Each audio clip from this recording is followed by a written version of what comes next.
ẹ kú àsìkò yìí bẹ́ẹ̀ ṣe ń gbọ́ wá. ọ̀rẹ́ yín là jẹ́. Sanfatis FM ló ní ká kí yín o. ọ̀rẹ́ yín là jẹ́. bẹ́ẹ̀ ṣe ń gbé tó yìí ẹ mọ̀ bá wa pín. ọ̀rẹ́ yín là jẹ́. kórè jìnnà kó kárí ayé o. ọ̀rẹ́ yín là jẹ́. kọ́mọdé lè gbọ́ kágbà ó lè gbọ́. ọ̀rẹ́ yín là jẹ́. ọ̀kan òjọ̀kan ètò tá a mú wá fún yín. ọ̀rẹ́ yín là jẹ́. lórí ìkànnì Sanfatis FM. Sanfatis FM ìròyìn ajá balẹ̀ kọ́ńbọ́ọ̀kì ètò ìlera ọ̀rọ̀ àṣà àti ìṣe ètò àgbẹ̀ àti ọ̀gbìn gbogbo eré ìdárayá àti eré ayò ọ̀rọ̀ ìṣítí tó tọ́ nípa ẹ̀sìn Sanfatis FM fàlàyé síwájú tàbí tẹ́ ẹ bá ní ọ̀kan ọ̀jọ̀kan tẹ́ ẹ fẹ́ bá wa ṣe ẹ kàn sí wa látòrí www.sanfatisfm.com bákan náà lẹ́lẹ́ pè tàbí kẹ́ WhatsApp +447-946-313-160 Sanfatis FM òkè láyé tiwa. Assalamu alaikum wa rahmatullahi wa barakatuh. Ẹ̀yin àfáà wa, Allahu akbar, Allahu akbar, Allahu akbar. Eléyìí ò dáa o. Eléyìí ò dáa. Kì í sì ń ṣe fún Islam, ara wa là ń bàjẹ́. Ẹnìkan kan ò lè dọ̀tí Islam, ara yín lẹ́ mọ̀ dọ̀tí. Ẹ bẹ̀rù Ọlọ́run. Ẹ bẹ̀rù Ọlọ́run, ẹ bẹ̀rù Allah. Nílẹ̀ Yorùbá yìí aláwọn ẹni rè tẹ́ lè wò kọ́ṣe ní dáadáa níṣẹ́ rí. Gbogbo wọn bàbá yìí wọ́n ṣiṣẹ́ rí. Bàbá Adam Abdullahi Ali Lori orúkọ rẹ̀ wọ́n filẹ̀. Bàbá Kamaludin orúkọ rẹ̀ náà filẹ̀. Bàbá Tajude Adabi, gbogbo bàbá Lámúnígun, bàbá Àgbárígidómà, gbogbo àwọn bàbá wọ̀nyí gbìyànjú. Alimọ̀ kà wọ́n lọ àgbọ̀ apànìyàn nínú wọn. Ààrẹ ni tí ń fòògùn lérí. Ṣé Islam là ń ṣe yìí? Ẹ sì béèrè iṣẹ́ wo lọ́lọ́run rán wa kẹ́ tó máa ṣe. Tẹ́ bá fẹ́ jẹ́ ọ̀bàyéjẹ́ ẹ máa jọ́bàyéjẹ́ ẹ yé já àfáà. Nítorí pé kí ni Allah subhanahu wa ta'ala ọ̀rọ̀ rẹ̀ máa yanjú gan. Gbogbo ń táwa kóra wa sí yìí tá ń ṣèbàjẹ́ lórí ilẹ̀ yìí àfi ká yí padà. Ẹ̀yin mo fẹ́ bá sọ̀rọ̀ láàárọ̀ yìí gbogbo àwa tá ń pera wa láàfáà ẹlẹ́mọṣẹ́ àfáà. Alákọ̀ọ́kọ́ ní Suratul Asri Ọlọ́run bá gbogbo wa sọ̀rọ̀ ó ní wal asri ó lóun búra pẹ̀lú rọ̀lẹ́ innal insana lafi khusr gbogbo ọmọ èèyàn níbẹ̀ ní òfò àfàwọn tó bá ṣe nǹkan mẹ́rin lè máa ṣe illa alladina amanu kéèyàn gbọ́lọ́ngbọ́ wa amilu solihat kó wá máa kírun kó máa gbàwẹ̀ kó máa sòdodo kó máa ṣe dáadáa kó máa ṣiṣẹ́ rí watawasaw bil haqq tó bàbá yẹn sọ̀rọ̀ báyìí òdodo ní kọ́ ọba sọ ìyànjú òdodo ní ká máa gbára wa watawasaw bis sabri iṣẹ́ wọ ojú ká máa sọ fáwọn èèyàn kí wọ́n ní sùúrù lọ. Ọlọ́run bá ń fẹ́ sọ fáwọn èèyàn ọwọ́ ọ̀tá lọ́la ayé wa bàbá là ń wá ọlá ní Suratu Baqara Suratu Muliku aya Quran 67 níbẹ̀rẹ̀ ó ní tabarakalladhi biyadihil mulku. Ẹ sọ fún wọn gbogbo ọlá ayé ọwọ́ Ọlọ́run ló wà kò sí lọ́wọ́ ẹ̀yin àfáà wa huwa ala kulli shay'in qadir. Ọlọ́run ní gbogbo nǹkan pátá ni mo ní ìkápá lé lórí. Ó dá ọlá tí ń bẹ lọ́wọ́ rẹ̀ báwo ni ti ń ṣe. Ẹ wá lọ Suratu Imran aya 26 ó wá ní kulillahumma malikal mulki. Ẹ máa sọ fáwọn èèyàn pọ́wọ́ mi lọ́lá wà tu'til mulka man tasha'u èmi ni máa ń fẹ́ tó bá wù mí wa tanzi'ul mulka mimman tasha'u èmi ni máa ń gbà lọ́wọ́ ẹni tó wù mí wa tu'izzu man tasha'u èmi ni máa ń gbẹ́ni tó wù mí níyì wa tuzillu man tasha'u èmi ni máa ń yẹ̀yẹ́ ẹni tó bá wù mí biyadikal khair ọwọ́ èmi Ọlọ́run náà gbogbo rẹ̀ wà innaka ala kulli shay'in qadir Ọlọ́run lálágbára lórí gbogbo nǹkan. Ibo okay ṣe bí ànábì Muhammad sallallahu alayhi wa sallam ni wọ́n ní ká fi wájọ. Ẹ ṣe ká Suratu Araf Quran 7 verse 188 kẹ́ ẹ gbọ́ bọ́lọ́run ṣe ní kí Muhammad ròyìn ara rẹ̀ fáyé ó ní kul la amliku li nafsi naf'an wala darran illa ma sha Allah. Èmi Muhammad sallam mi ò lè ṣe nǹkan kan bí àǹfààní fúnra mi gan àbí àdánwò kan ìnira kan fúnra mi illa ma sha Allah. Ìwọ̀n Ọlọ́run ọba bá pè bùbú lé mi lórí tó bá kádàrá ni ó ṣẹ láyé mi èmi Muhammad. ó ní kó máa sọ fún wa walau kuntu a'lamul ghaiba kálí mi Muhammad ká ní mo ní ìmọ̀ ìkọ̀kọ̀ tọ́pọ̀lọpọ̀ èèyàn àfáà máa ń sọ pé ẹ ní àṣírí. Ó ní ká ní mo ní ìmọ̀ ìkọ̀kọ̀ ni la astaksartu min al-khayr, èmi náà ò bá ti sún dáadáa rẹpẹtẹ mọ́ra mi, owó ni, ilé ni, wà máa mà sáà ní ẹ̀sùn, èmi lọ́mọ mi ó wà kú ká ní mo nímọ̀ ìkọ̀kọ̀, èmi láyà mi ó wà kú ká ní mo nímọ̀ ìkọ̀kọ̀, èmi ní gbogbo àwọn àdánwò tọ́lọ́run fi kan ó ní kò bá má ṣẹlẹ̀. In ana illa nadhirun wa bashirun liqawmin yu'minun, mi ò jẹ́ nǹkan kan kọjá kí n máa ṣe wáàsí olùkìlọ̀ fẹ́ni tí ń ṣe bí àti olùfúnni nírò òdùnnú fẹ́ni tí ń ṣe dáadáa. Iṣẹ́ tí wọ́n rán wa nìyẹn. Walitakun minkum umma, káwọn kan dìde nù yad'una ila al-khayr, kọ́ máa pèpè síbi dáadáa, wa ya'muruna bil ma'ruf, kọ́ máa sọ pé lè lọ́lọ́run fẹ́. Qala Allahu náà fi máa sọ qala Rasul, Ọlọ́run sọ báyìí, ànábì sọ báyìí. Wa ya'muruna bil ma'ruf, ẹ pàṣẹ dáadáa, wa yanhauna 'anil munkar, ẹ kọ̀ wá bàjẹ́. Wa ulaika humul muflihun, àwọn eléyìí ni wọ́n ó ṣoríire. Ẹ̀yin àfáà wa, téèyàn bá wá bá yín tó ní ẹjọ́ afẹ́ ní nǹkan báyìí, afẹ́ lọ́lá ni, afẹ́ lówó ni, ẹ sọ fún wọn yí pé Ọlọ́run ròyìn ara rẹ̀ lahu maqalidus samawati wal ard. Ọlọ́run ní tèmi ní pẹpẹ ọrọ̀ sánmà àtilẹ̀. Ó ní yabsutu rizqa liman yasha'u wa yaqdiru. Èmi Ọlọ́run ní máa ń fẹ́ ọláfẹ́ni tó wù mí ni mo sì máa ń dín kù, àmọ́ méjèèjì kí ni mo fi ṣe àdánwò ni. Ẹ jẹ́ káwọn èèyàn mọ̀ nípa àdánwò làwa ṣe láyé, ẹni tó ní òjò ẹni tí ò ní lọ, ta ni wọ́n ń pín. Ẹ kọ́ wọn ní Suratu Zukhruf Quran 43 verse 32. Ọlọ́run ní ahum yaksimuna rahmata rabbika nahnu qasamna bainahum ma'ishatahum, sáwọn ni wọ́n ń pín ni. Ọlọ́run lémi ni mo pín ọlá, èmi ni mo pín gbogbo ìjẹ́ ẹ̀mú yín nílé ayé yìí, mo sì fi dán yín wò ni, mo gbé yín ga jùra yín lọ, mo fi dán yín wò ni. Tẹ́nìkan bá wá bá yín ẹ̀yìn àfa tó ní ẹjọ́ mo fẹ́ mọ̀ta ọ̀tá, mọ̀ yẹyẹ pẹ̀wò mọ̀ tẹ̀ kankan, torí pé o fẹ́ jẹ́ orúkọ tí kìí ṣe tiẹ̀. Ní Suratu Nisa'i ní kẹ́ ẹ mọ̀ ká fún wọn, Quran chapter 4 verse 45.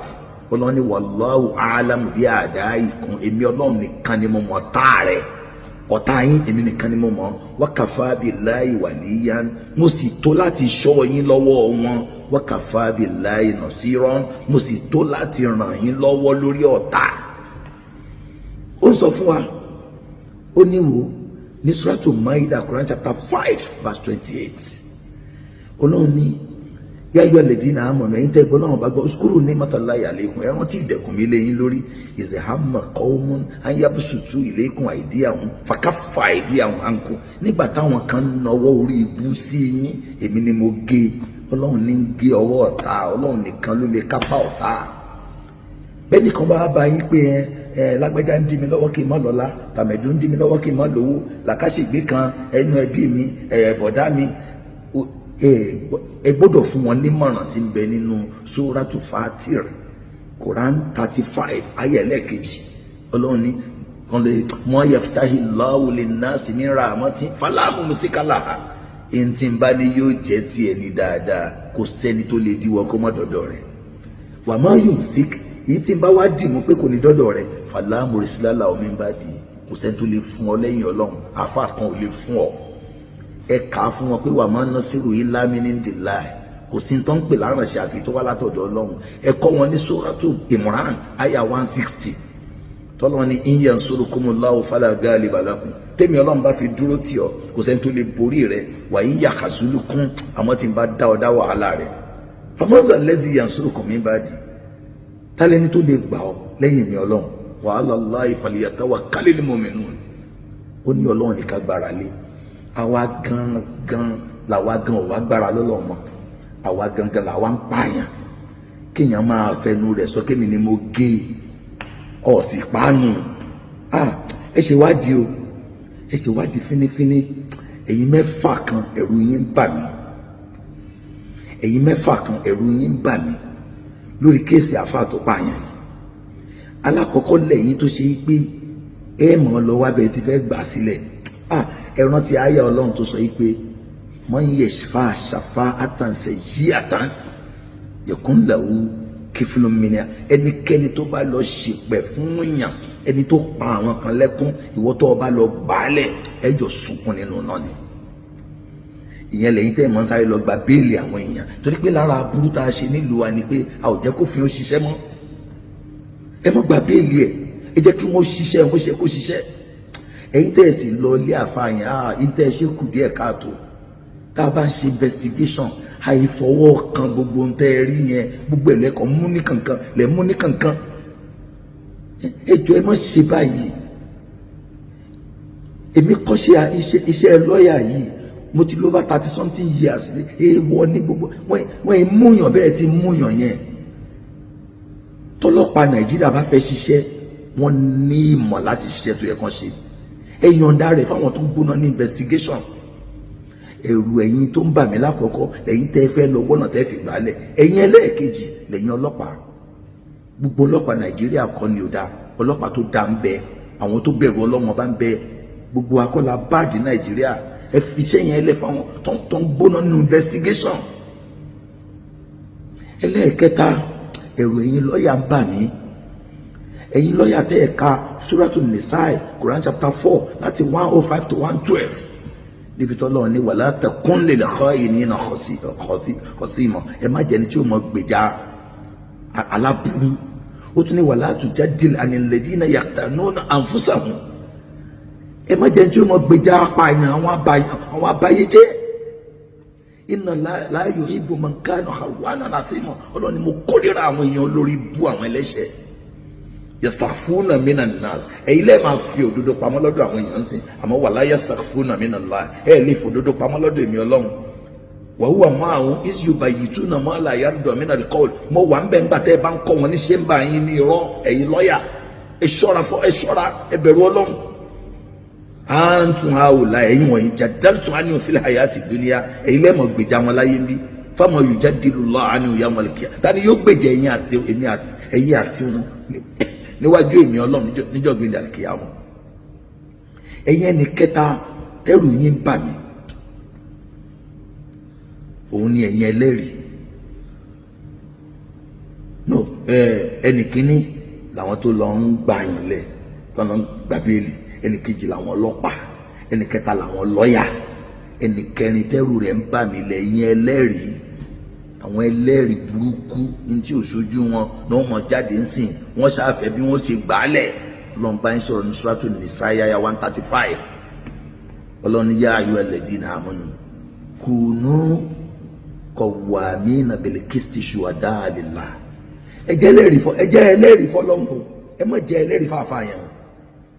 Ẹ jẹ́ ẹlẹ́rìí fọ́lọ́run, ẹ má jẹ́ ẹlẹ́rìí alábòsí. Wàláwàlá anfusikum, kódà tó bá jẹ́ ilẹ̀ jẹ̀bi, awil walidaini, kó jẹ́ bàbá àti ìyá yín ni, wal aqrabin, kó jẹ́ bí yín ni, in yakun ganiyan. Ẹ má torí pé ẹrú gbà lọ́wọ́ rẹ o kẹ́ wá parọ́. Aw fakiran, ẹ má torí pé ẹ bí olókùn sìn wọn ò ní nǹkan lọ́wọ́ kẹ́ parọ́ mọ́ wọn. Wala tattabil hawa, ẹ má tẹ̀lé ìfẹ́ inú yín o, àyà ẹ lọ bẹ́ẹ̀. Bákan náà, ẹ̀yin ò lè rú yín tó ń bà mí. Lẹ́yìn ẹlẹ́ẹ̀karùn-ún, ẹ̀yin adájọ́ tí ń sòdodo ń bẹ Nàìjíríà, adájọ́ onírọ́sì ń bẹ. Ọlọ́run bá yín sọ̀rọ̀ ní Suratul Baqara 188. Ọlọ́run ní wala ta'kulu amwalakum bainakum bil batili wa tudlu biha ila al-hukam litakulu fariqan min amwali an-nas bil ismi wa antum ta'lamun. Ẹ má gbowó ẹ̀yìn níbi tẹ́ gbẹ̀bí fáláre tẹ́ gbà rẹ̀ fẹ́lẹ́bí, ẹ má jẹ́wọ́ ara yín lọ́nà àìtọ́, ẹ má gba nǹkan ní nǹkan lọ́nà àìtọ́ lẹ́ni tí kò ní ṣòdodo torí pé ti gbowó ẹ̀yìn. Ta lẹ́ni kẹfà tẹ́rù rẹ̀ ń bà mí, òun níjọba.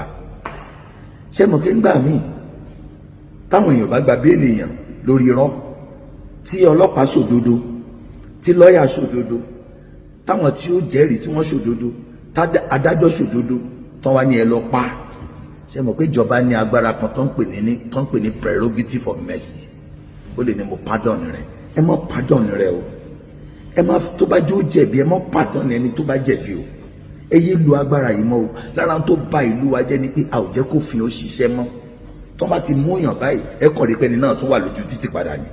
gbogbo yẹn já bẹ̀rù ọlọ́run inna Allaha la yughayyiru ma biqawmin hatta yughayyiru ma bi anfusihim ẹ̀ wà ní Quran 13:11 mi ò ní yí ohun tẹ́ ń bá yí padà ó dìgbà tẹ́ bá bẹ̀rẹ̀ sí ní yíwà yín padà.